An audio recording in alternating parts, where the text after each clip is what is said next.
Қалайсыздар, қалай жағдайларыңыз, денсаулықтарыңыз қалай? Бүгінгі демалыс күндеріңіз жақсы өтсін. Жақсылап демалып, ертең күнге күшті энергиямен, күшті демалыспен жұмыстарыңызға сәттілік тілеймін.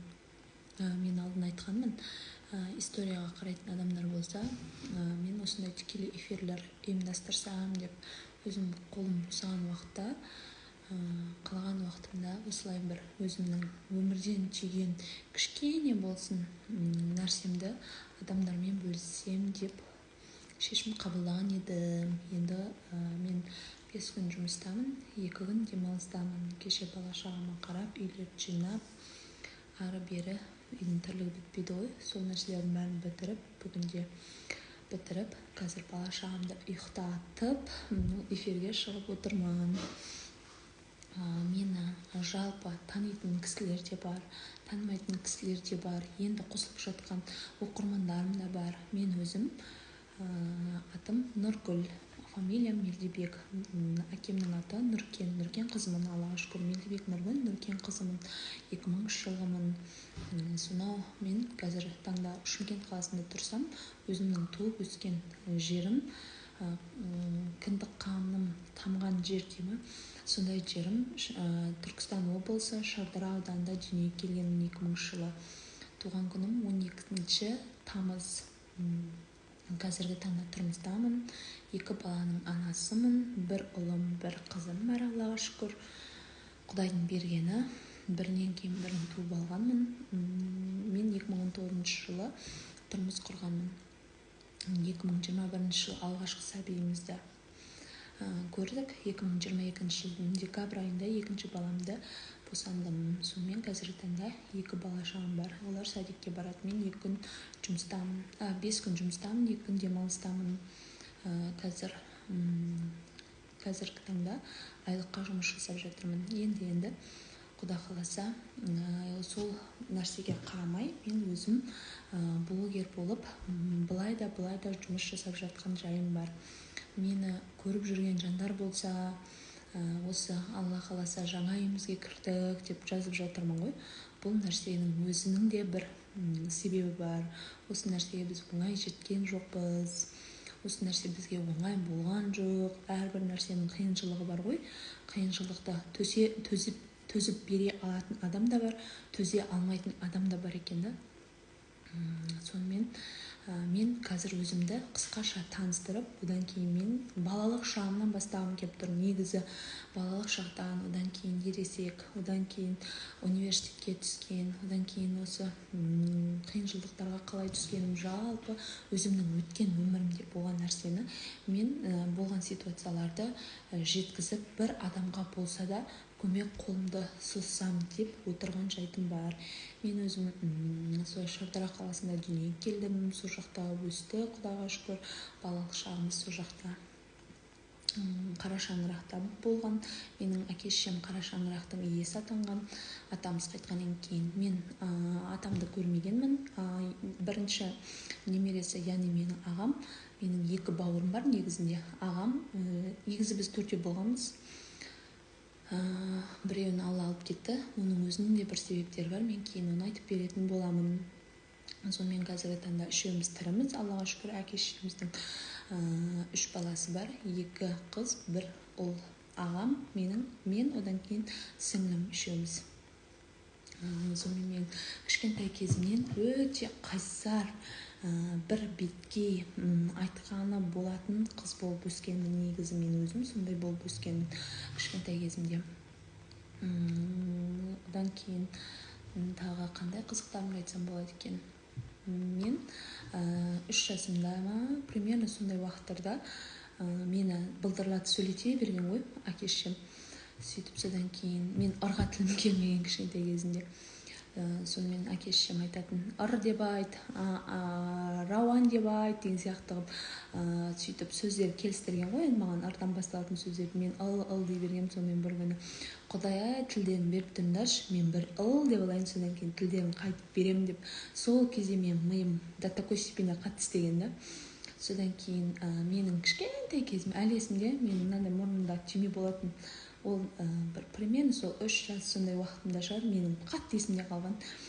Әкешім отын жарып отыр, енді андай өрік ағаш, қаратал деген сияқты нелерін, дөңкелерін шауып аралап сөйтіп отыратын ғой әкешіміз. Енді баяғыда бізде көмір деген тапшы, газ болмаған, Шардарада енді ғой кіріп жатқан қазір. Сонымен сондай аралап отқан кезінде жаңбыр құйып тұр. Мен есіктің алдында да сарайымыз болатын. Соған жете алмай тұрғанын білмеймін, қалай жетіп қалғанын білмеймін. Сонымен мен жүгіріп барып түймемді ұстап алғанмын ғой қолыма. Мама, папа, мен түймем түсті деп бір бақытты сезінгенмін ғой. Сол кезде мен андай мамаларым айтатын, мұрныңа түймелер бүйтіп шығып, әр демалған сайын шығып тұратын деп ше. Сонда маған кедергі болғанда ол түйме демалуыма. Сөйтіп содан кейін қуанып мама папама апарғанымда мамаларым қатты қуанып, түсті ма деп сөйтіп мені барлығы түймеш деп айтып кеткен. Менің туған-туысқандарым барлығы түймеш деп айтады. Нағашыларым ғана шығар енді Нұргүл деп айтатын. Основном жеңгелерім, апаларым барлығы мені түймеш деп атам қойып кеткен, менің атымды онысты. Содан кейін мен түймеш деп атайды. Яғни, если что, мен Нұргүл және түймеш деген 2 атым бар.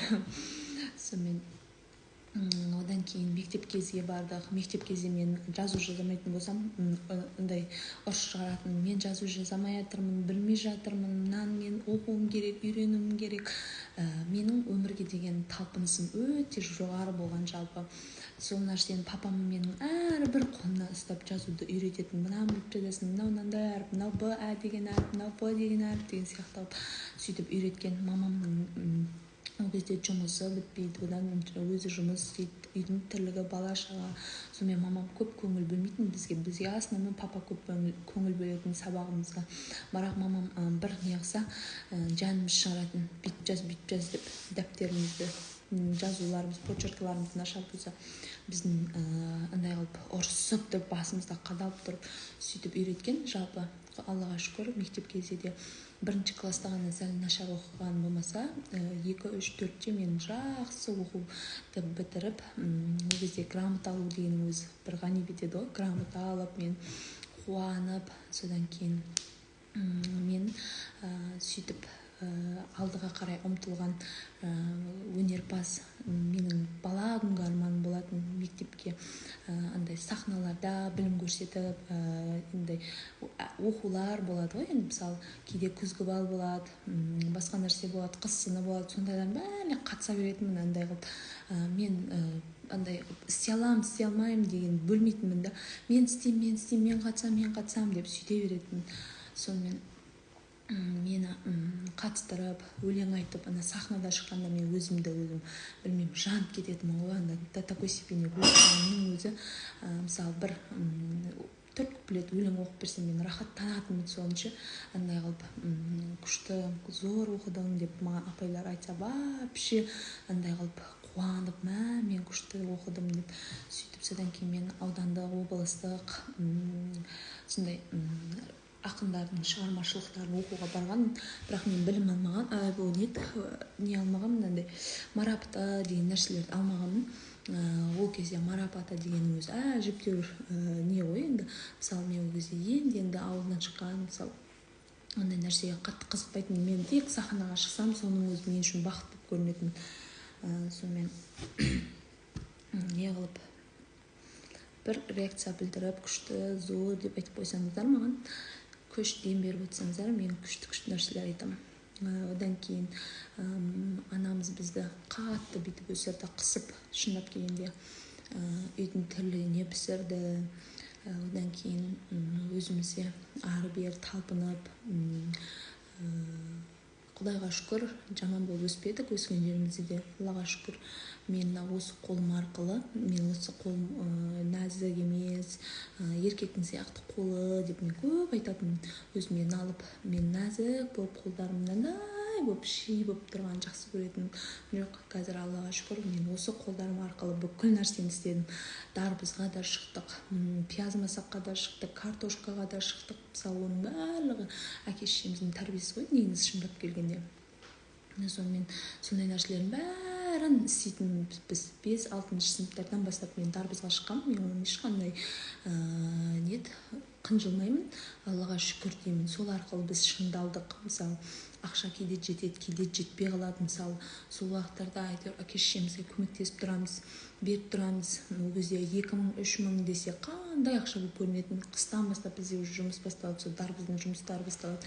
Сонымен андай кішкентай күленкіге, мынандай күленкіге несін саламыз, анау топырағын салып, одан кейін оған не тастайды, дән тастайды, ол былай өседі. Сондай ғой, уақытты ғой оның барлығы. Сол топырақ салған 70 тиын болатын, бір штук 70 тиын. Сонда біз сабаққа баратынбыз азында.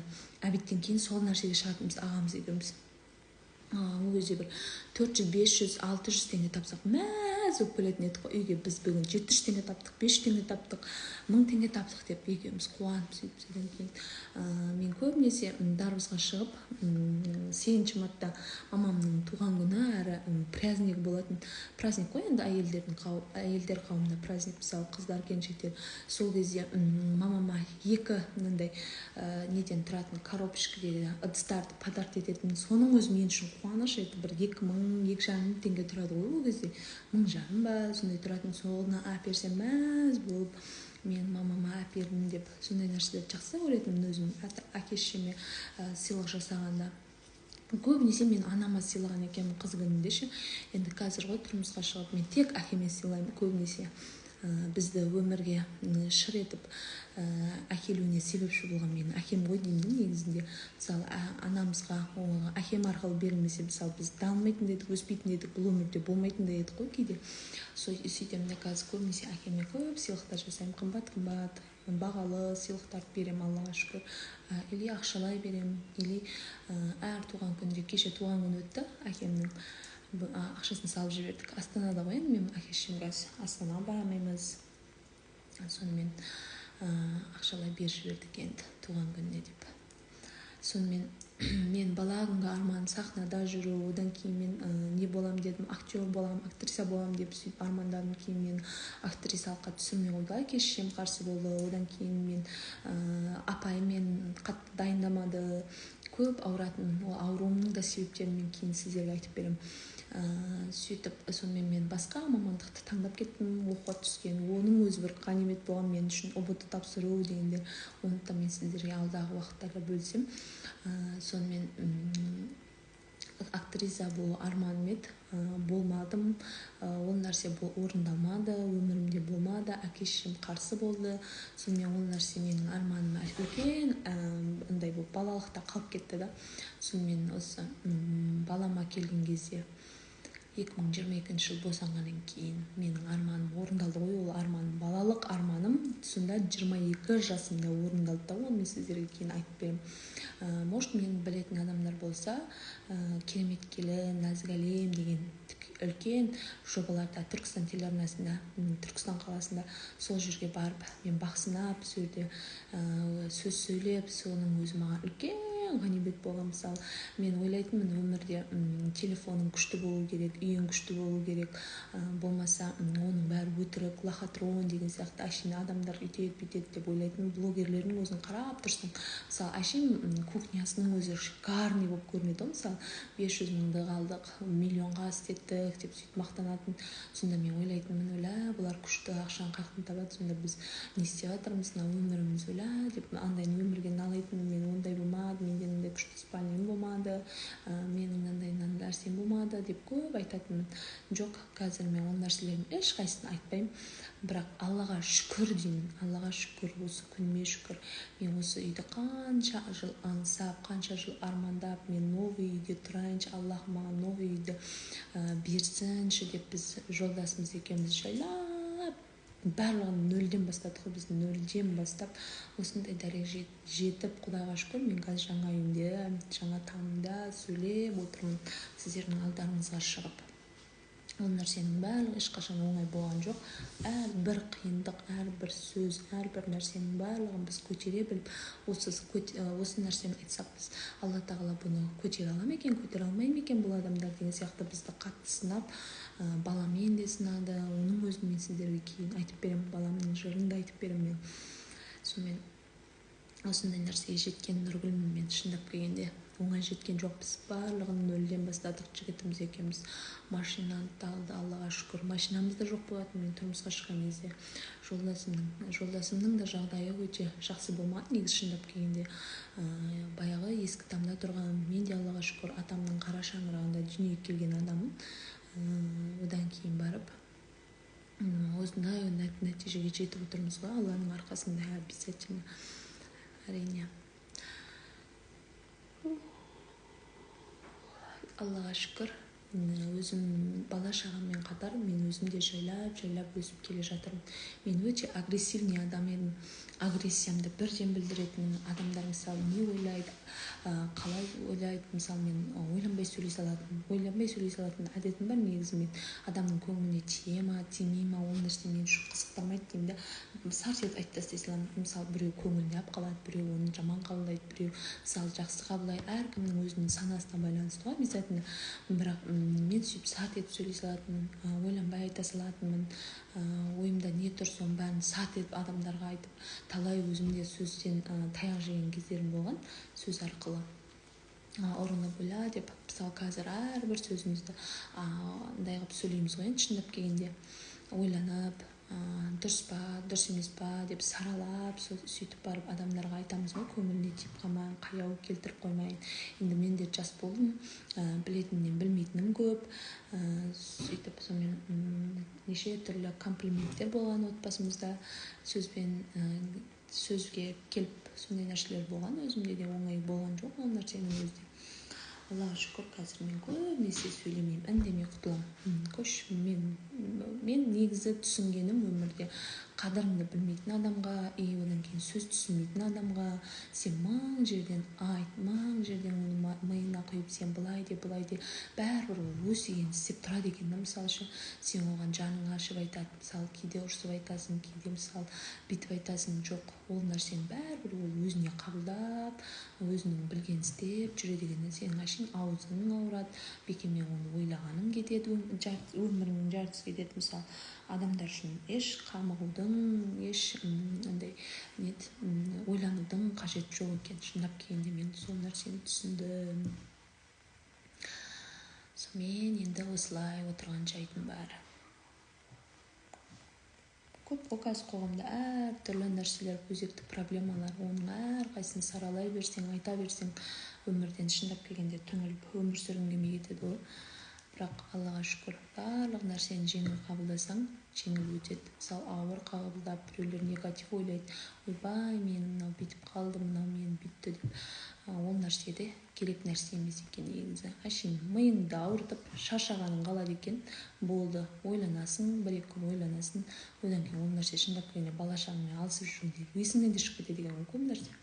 Мен өзімде сондай көп нәрсе есімнен шығып кетеді. Біреулер мен бетім айтып тұрса, ойла, оған қай уақытта айтып едім деп тұрамын да мен ойланып. Білмеймін, мен үшін ондай сөздер, өсектер дегендер қазір шындап келгенде елемейтін болдық қой. Елей берсең өмірден түңіліп, бұл өмірде нұргүл деген жоқ болып кететін бе еді қазір. Аллаға шүкір, барлық нәрсені жеңіл қабылдаймын. Жеңіл ашына деп күліп қабылдап, сол арқылы жеңіп жатыр қой біраз нәрсені.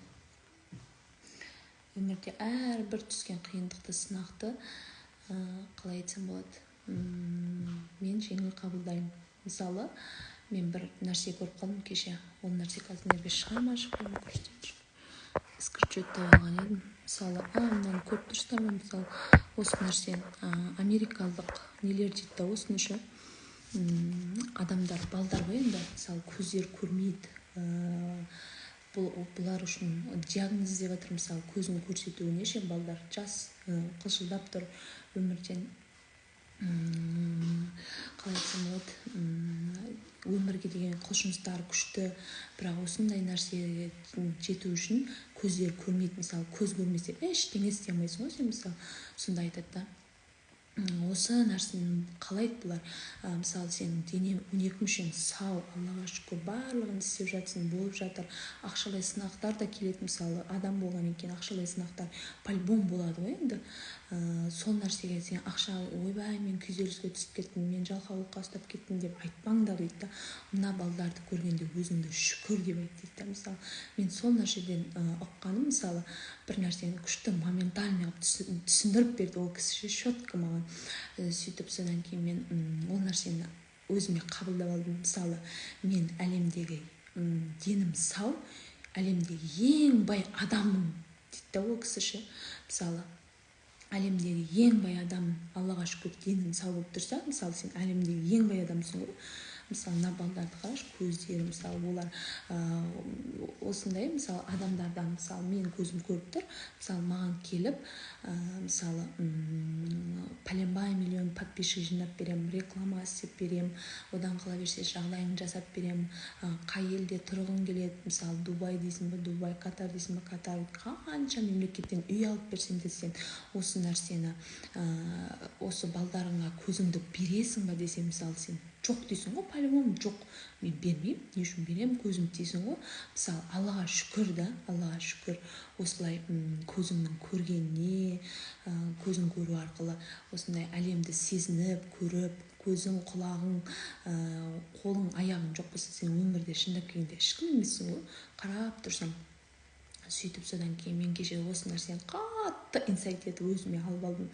Аллаға шүкір, 12 мүшем сау, мен әлемдегі ең бай адаммын деп айтып жүретін болдым мен. Осы нәрсені сіздер де айтып инсайт қылып алып алыңыздар. Біраз нәрсе айтып тастадым-ау деймін. Жақсы, шүкір, аман-есен, өздеріңіз қалайсыздар? Жалпы жағдайларыңыз қалай? Мен осылай әр суббота или воскресенье мен эфирге шығып тұрамын. Мен өшіре салайыншы.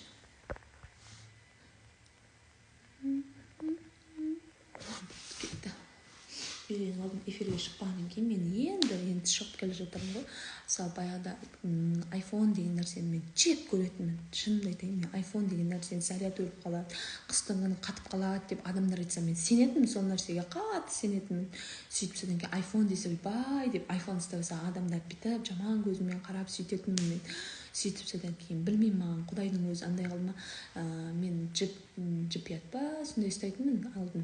Ол да телефонымның өзін, мысалы анамыз, ағамыз екеуміз қатар өскенбіз ғой негізі. Сөйтіп ағам жұмыс істейді ол өзі. Еще мен оқуды бітірген жылы сен грантқа түссең телефон әперем дейді ғой мамам ше. Ал егерде сен грантқа түспейтін болсаң телефон жоқ дейді. Мысалы мен өмірімде телефон жоқ.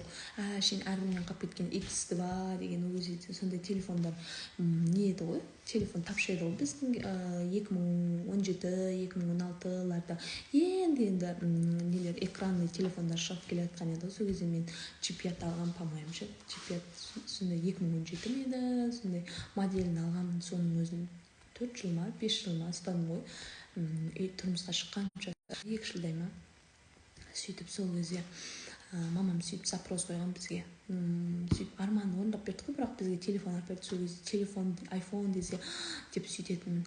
Кейін мен сол телефоным өзінен өзі білмеймін, шытынап кетті беті. Андай жерге түскен шытынап кетті. Сөйтіп содан кейін бірақ онда да ұстап жүрдім. Сөйтіп содан кейін бір күні қайынсіңлілерім көп енді неге шақырады ғой, ағайын туысқандарды шақырады ғой, тамаққа бірдеңе шақырады. Ля, iPhone деген күшті, рахат, несі күшті деп айтып жатыр ғой енді, комплименттер. Сөйтіп сол кезде ойландым, ля, iPhone-ды мақтап жатыр ғой, неге мен алмаймын деген сияқты ой кетті.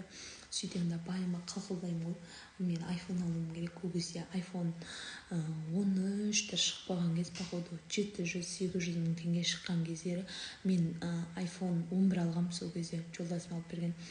Еще оған ұрсам, мен саған қыз туып бердім, міндет ғой мен үшін, қыз туып бердім ғой, сен маған подарка жасамайсың ба, алтын әпермейсің ба деген сияқты нәрселер көп айтатынмын мен жолдасыма.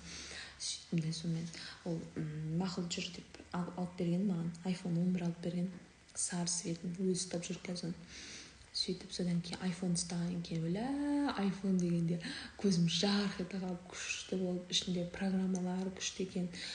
Еще арасында енді айтады ғой адамдар, бұның iCloud-ның несінің паролін білмей қалсаң, сен телефон дымға жарамайды десе, мен анан жазып алатын едім ғой, iCloud-ымды одан пароль ме деуші, сөйтіп жазып алып сөйтіп жүретін. сондай нәрсе қызықтар болған бізде де. Біраз қызықтар болған, біраз нәрселер өткен өмірден. Енді 24 жыл білген түйгенімді сіздерге айтып, сіздерге жеткізіп, бір адамға да көмегім тисе деген ой ғой. Мен бала шағымды ұйықтатып тастадым. Сіздер мен осылай эфирге шығып отқан жайтым бар. Енді рахмет көргендеріңізге, бір адамға пайдам тисе, алдағы уақытта да осындай қызық тікелей эфирлер ұйымдастырып шығып тұратын боламын. Сау болыңыздар.